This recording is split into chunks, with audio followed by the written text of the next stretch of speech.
This is a Gear Network production.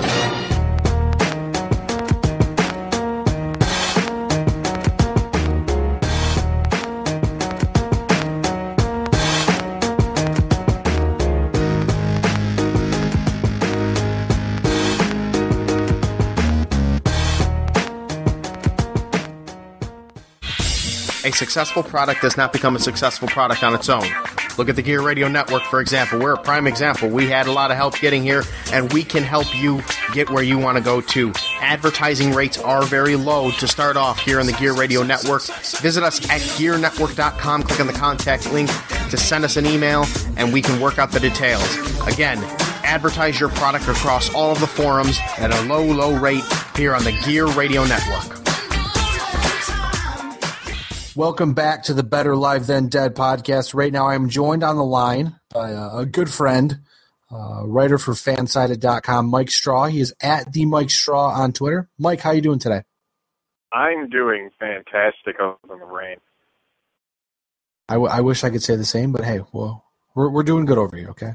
We'll leave it at that. We talked about some things. It's okay. Obviously, I know you're a hockey writer now, and you write about video games, and we'll get to the video games later in the segment. But obviously, I know for people who don't know, I'll tell them you're a Cincinnati Bengals fan, but you spent enough time in Buffalo where you can talk about the Bills and have some semblance and know what you're talking about. So, with that being said, at least I hope I do. Well, you make enough sense to me. I mean, that's why I have you here today. So. To start off, I want to ask you about Bills quarterback E.J. Manuel. Now, it's his second year at the helm of the Buffalo Bills offense, but obviously, if he stays healthy, it'll be his first full year as a quarterback in the NFL. Is he ready to take the next step, or do you see a lot more growing pains coming this season? I don't see, as far as growing pains go, I don't see like severe ones. I mean, it's his second season. He's not going to come out and be a Russell Wilson. I think everybody got spoiled by the Colin Kaepernick, Russell Wilson, Andrew Luck, and to a lesser extent the Andy Dalton effect, where a rookie quarterback can come in, start, and lead his team to the playoffs and be fine with it and all that fun stuff. Manuel, people seem to think that this year's make or break for him, when everybody always says it's the third year that you really should judge a draft. During his third season is when you can think, okay, he's either got it or he doesn't. So I don't know. I don't see it being. I don't think he's going to lead this team to like 12-4 in a Super Bowl berth or anything like that. But I don't see it being nearly as bad as some people think. I think it's going to be a middle of the ground season. He's got weapons around him that'll make him look good, and he's not. I don't think he's bad enough with his decision making, or even if he makes a bad decision, I think his arm strength will be able to avoid the underthrown interceptions and things like that. So I don't really see many, other than maybe the not getting out of bounds type of stuff that we saw last year. I don't know. Maybe that still happens, and his staring down of receivers. I think those are the only two things I really am concerned about with him. Well, with that being said, obviously the success of E.J. Manuel will make or break this Buffalo Bills season, because we all know from last year they have a great defense, and there's enough weapons around E.J. Manuel for him to be serviceable. But with that being said, is this team ready to take the next step and be 8-8, 9-7, 10-6, or do you see them still struggling this season? There's no reason in my mind they can't go at least 9-7. Maybe I'd be more confident to say 10-6 if Kiko and that one player, but if he was healthy, because that's another piece to the defensive puzzle. But there's no doubt that they can be a 9-7, 8-8 team, at least 8-8. I don't see them winning less than 8 games, to be honest. I mean, the way the defense is, the way that defensive line is, I don't care if it's just 2 preseason games, but even last season, that defensive line looks ready and determined, and they're monsters. So there's no reason this team should not. And if they are, then something went wrong coaching wise, because the talent, there shouldn't be a reason they don't go at least 500. Well, and to build off that question, the return of Cordy Glenn, is that understated, or is that a very big development for this team? I want to say it's a big development, but you just don't know how healthy he is. And you don't know what the heck was wrong with him in the first place. I mean, you just know some undisclosed illness is what everybody's saying, but no one knows exactly what was wrong with him. So you don't know. He can be back, but what if he's not? What if he's only 60%? Right now, I'd rather have 100% Chantrell Henderson starting on the left side than 50% or 60% Cordy Glenn. When he's fully healthy, that's going to be huge. But right now, I don't think it makes that much of a difference. So right now, what I'm drawing from you is that the defense is going to be good. We all know that. But see, I always thought that, and correct me if I'm wrong, but I always figured that the offensive line needed to be a little better to give EJ some time, because it seemed last year when he played, he kind of had – I mean, he was a rookie, granted, but it seemed like he was a little he didn't really feel comfortable in the pocket, didn't look too comfortable in the pocket, which led to some of those ill-advised runs that he ended up getting hurt on. But if the offensive line is better, do you think that will – well, I guess it's kind of a dumb question, but if the offensive line gives EJ Manuel more time, do you think that will help him out, or do you think his things are – his issues that he has are more him than the team, I guess is what I'm trying to say. I kind of think it's a mixture of both. I think if he gets more than 2 seconds and he has a little bit of time, it builds that confidence that be like, all right, I don't have to worry about getting hit the second I hit the ball, so now I can just worry about getting the ball out. And that might build up and correct his issues. So I think it can piggyback off. The offensive line performing can piggyback and lead to EJ Manuel getting his issues fixed out. So I think it all comes into one thing. But I really don't think the offensive line is that bad this year. Like, everybody thinks that it's a big weak spot, but to me, they haven't looked that bad.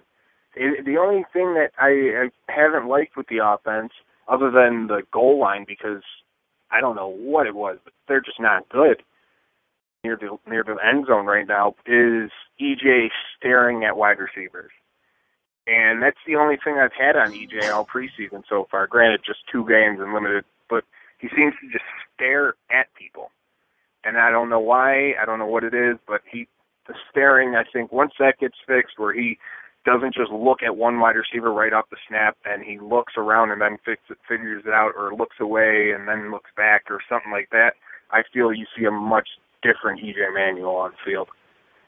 Right now we are joined by Mike Straw. He is at the Mike Straw on Twitter. He writes for fansided.com. Now, before we go over to video games, which I know you're very excited to talk about, because whenever you get the chance to talk about video games, it's fun to listen. But I want to ask you, what are your thoughts on what are your latest thoughts on the sale of the Buffalo Bills? Now, before we get involved, I do want to mention to you, right before we came on the air for this interview, Tim Graham, who has been an absolute gem throughout this entire process of God, I love Tim Graham. He's been amazing. He's been breaking almost everything. He says that John Bon Jovi has actually contacted Jim Kelly and spoken to him about joining the Toronto group, the aforementioned, or the self-named Toronto group, I should say, in hopes of creating a stronger group to buy the Buffalo Bills. What are your thoughts on that, first and foremost? All right. Well, first, on Tim Graham's work, I've always said, and I've said for the last few years, if I could grow up to be half the reporter that Tim Graham is, I will consider myself a success. And I've told him this, and I mean, he's the guy a lot of aspiring journalists, especially sports writers, should aspire to be, should look up to. That first and foremost. As far as the John Bon Jovi recruiting Jim Kelly thing, I can't help but laugh. It's desperation at its finest. He's basically just clinging to straws, trying to figure out what the heck he can do to turn his name around, because his name's mush. Right? Bon Jovi's just dirt here. And I think Jim Kelly knows Bon Jovi's full of crap, and I don't think he'd get in. Plus, last I checked, I could be mistaken, but I thought there was a rule: once you do this non-binding agreement, or once you submit, you can't work to add people to your group. I could be wrong. No, you're right on. You're correct on that one. But sorry to interrupt. But the thing about it is, the way Morgan Stanley has gone with this process is they've let Tom Golisano bid late. Guys are breaking non-disclosure agreements like it's their job, and and while you can't join groups, I'm almost wondering if it seems to me as if Jim Kelly being allowed to join their group, if that raises the bid, the overall bidding, they'll let it happen because they have fumbled this whole process and made it look like a complete joke. Yeah, I agree. I agree there. But yeah, like I said, I mean, Tom Golisano comes in late. I just feel like somebody coming in late and somebody joining an already made group. Like I feel maybe once you submit that bid, well, that's your group. You can't add to your group. Well, the one thing if you come in with a late bid, then sure, whatever. To me, that's different than going, well, we made our bid here, but now we're going to add this guy to it, and then we'll see what happens. I don't know. I don't feel it'll happen. I feel like it'll be shot down if it does happen or whatnot, but I just don't see Jim Kelly doing that. Quite frankly, and this is I might be the only one to believe this, I don't feel Jim Kelly should get involved in any ownership. I feel there's way too much on his plate with his cancer and all that stuff to even, like, before the dust settles with that, and before you know you're going to be around for a long time, which pray to God that he is, how about you just not worry about the ownership stuff? You could always come in as a minority owner later on, you know what I mean? After a group gets the team, you could always say, hey, how about you sell a chunk of this team to me? You know what I mean? He's better off to worry about his health and not worry, just in the grand scheme of things. Screw Bon Jovi, screw whatever. In the grand scheme of things, health should be the most important thing, and I think that's what you should do. Step away, keep an eye on it, but step away and don't get involved. Well, absolutely. Not to mention, there's nothing to say that an owner can't buy the team and then go in 5-6 years go, hey, I'd like to make some cash back. I'll sell 30% of the team to a few people. I mean, there are a lot of sports teams out there that are owned by multiple people, just a ton of minority owners. There's nothing wrong with that. But exactly. The one thing I wanted to point out to you, which has been weird about this whole process, is the news trickling out. Like we said, Tim Graham, the Buffalo News, has done a great job. But John Morrow of the Associated Press too. Both of them have been on. And John Crick. I mean, Crick has been doing ridiculously well too. Those three have been the go-tos for this entire thing. The weirdest part about the whole process is the non-binding agreement, which is reportedly scared people away. Because I was listening to something on the internet with Tim Graham a little while ago, a couple days ago, I think it was, and he had said that the non-disclosure agreement doesn't allow you to talk to a bank for financing. So you have to bid on a team and hope you'll get financed if you need it. And then also once you put a bid in, you're not allowed to talk to the other groups, and that's why I feel like the Padulas are dominating. I've made it my point, with the exception of right now, to not talk about the sale of the team because I'm kind of fed up with it all. Is what do you believe? Who do you believe? What is there to really believe? What are the actual facts? You know what I mean? Yeah. So it's one of those things of I'm just sitting back and like I have this mindset, and I brought it up I posed a question on Twitter to see if I'm just insane or if there's other people who think like me. I'm not putting a dime into this team I did last year and stuff, but until the ownership situation gets settled, I'm not putting another dime into the team via ticket sales or jersey sales because I don't want to put the money towards the franchise where I don't know you know what I mean? I don't want to do it, and then all of a sudden they go to Bon Jovi's group and the Toronto group, and then I'm like, well, I just wasted all my money this year. So I'm hoping, though, I'm praying we get this settled by December because I really want to go see Aaron Rodgers and the Packers, and I have my buddy from Green Bay hopefully coming in town for that game too. So I kind of hope it's settled by then so I can purchase tickets. Settle this sale for the sake of Mike Straw. Exactly. Do it for me. The last question I want to ask you is kind of a broad question, but I know you'll take it and run with it. Last one, and we'll let you go. Tell us a little more about Madden 15. Obviously, comes out, for those who don't know, it comes out in 10 days on the PS4, Xbox One. First off, the one thing I do want to ask you, because I was looking at one of your articles from Fansided, when do they plan on releasing an Xbox and a PS3 version, or is this just kind of... That'll be up the same day. Okay. It'll be a watered-down version. It won't be as graphically beautiful or anything, but it'll be out the same day. Okay. Well, now I must ask you to have fun with this and let us know some more about Madden 15. Oh, what do you want to know? I mean, the game looks visually beautiful. Like, last year, what you could tell was clearly Madden 25 making a port rather than a new game. It was just a simple port of the last-gen version to the new gen. Now that the new gen is known as the current generation, and it's the primary, you got that new look visuals. I mean, the presentation. Jim Nantz and Phil Simms are still as dull as ever, and they need to go away.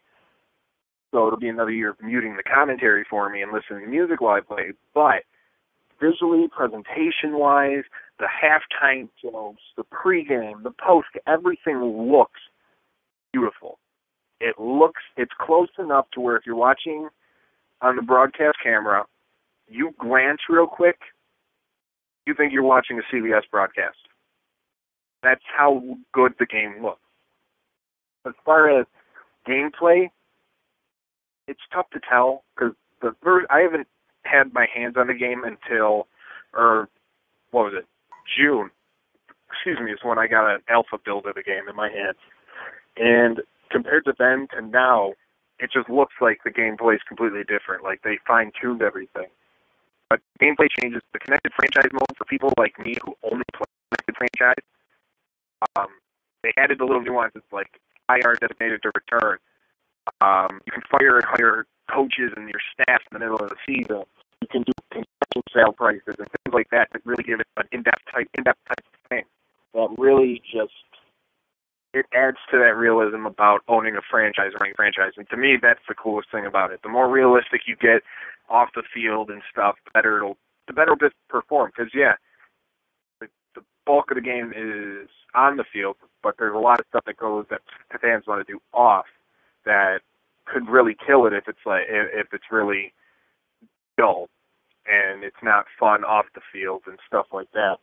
And I mean, the one gripe you could have is the draft classes, to where it randomizes draft classes.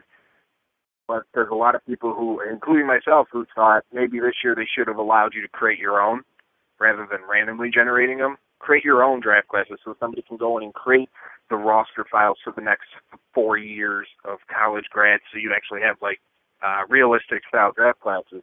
Now, there's a lot of controversy with that, but it's a fan creating it. It's not that big a deal because they're doing it themselves. But the random draft class, it just all looks, they're bringing it to a fine-tuned product with the way, and I know I'm rambling on here, but with the way Madden transitioned into the last gen when Xbox 360 and PS3 came around, Madden 06 was the worst game ever. It was the 360 version of it was. It was a football game stripped of all game modes. Just the worst thing ever. And I shared the old trailer on Twitter from E305, and I want anybody listening to this to look it up, the Madden 2006 E3 trailer, because it's the worst thing ever. I'll have to check that out. Yeah, I'll link it, but it looks just, it's the worst thing ever. The game looked nothing like what it said it was going to look like in the trailer, and it was just big negative PR. They've rectified that with this transition to Gen 4 with the PS4 and Xbox One. It just looks like that next-gen football experience, and I think fans are going to love it. From my time with it, granted, last time I was able to play it was June. My time with that game, I think fans are going to really, really like what they see. Plus, if you're a Bills fan, you have the highest rated rookie wide receiver in the game. So that's good. And you have one of the best defensive line. You have, by rating, the best defensive line in Madden with three of your defensive linemen being above a 90. So it just, for the Bills fans' sake, it's going to be a fun year. Well, I was going to say, you are a true professional because you brought it right back to what we were talking about beforehand. So I got to say, I hate you because I think you just sold me on a console I don't have, on a game that I don't have either, obviously, but I don't have a PS4. Been thinking about it. And the next-gen consoles are tremendous. I don't care what people say about. Now, I'm a PC gamer too. I'm a lover of all games. I've never met a console I hated. And well, truly hate it. I've enjoyed games on every single device I've ever played and owned. When it comes to the PS4 and the Xbox One, you're not going to build a computer for like the people who hate consoles or think it's dying. You're not going to build a computer and get the power you do for the PS4 or Xbox One at the same price you're going to pay for those consoles. You're just not. So it's worth it. It's fun. I mean, I don't regret the purchases at all. I enjoy them.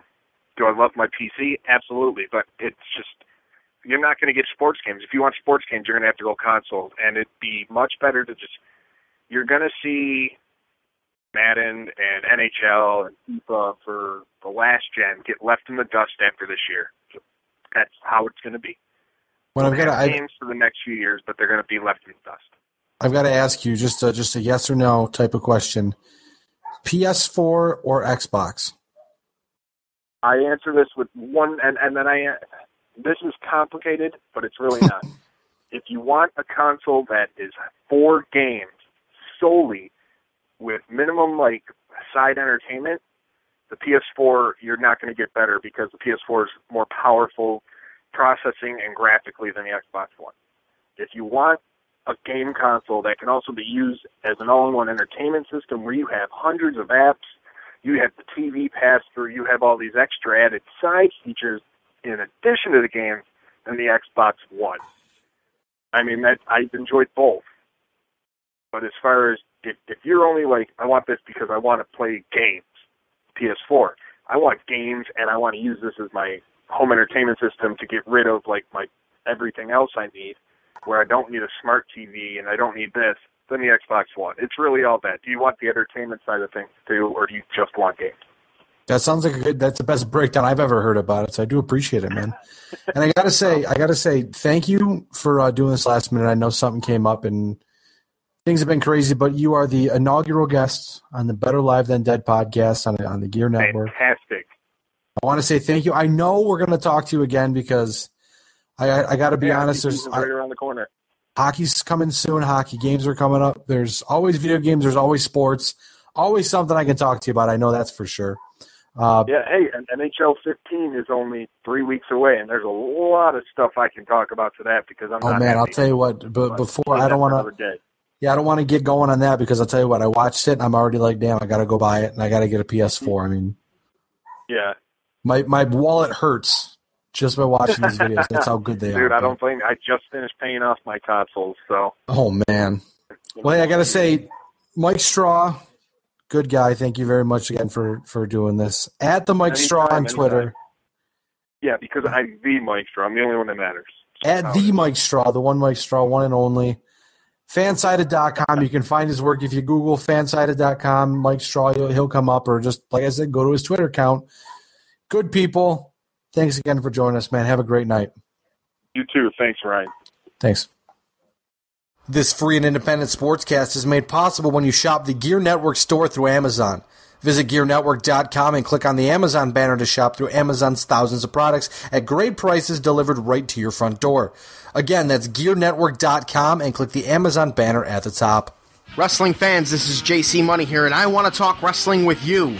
That's right. I want to talk WWE with you. I want to talk indies with you. I want to talk WWE 2K video games. I want to talk anything wrestling with you because we are talking wrestling with JC Money. Thursdays on the Gear Radio Network. Sports, news, and fun. This is the Gear Radio Network. Welcome back to the Better Live Than Dead podcast. I want to send a shout out again to Mike Straw from fansided.com, at the Mike Straw on Twitter, for joining us this week on last minute notice. I also want to send out a thanks to Tony at Fortune Studios for making this podcast happen, as well as JC, who made this podcast happen with the Gear Network. Just want to say thanks again for listening to the podcast. You can follow me on Twitter at WolfSHC with a WOLFESHC. Ladies and gentlemen, I am Ryan Wolfe. You are not. Thanks for joining us. Catch you next week.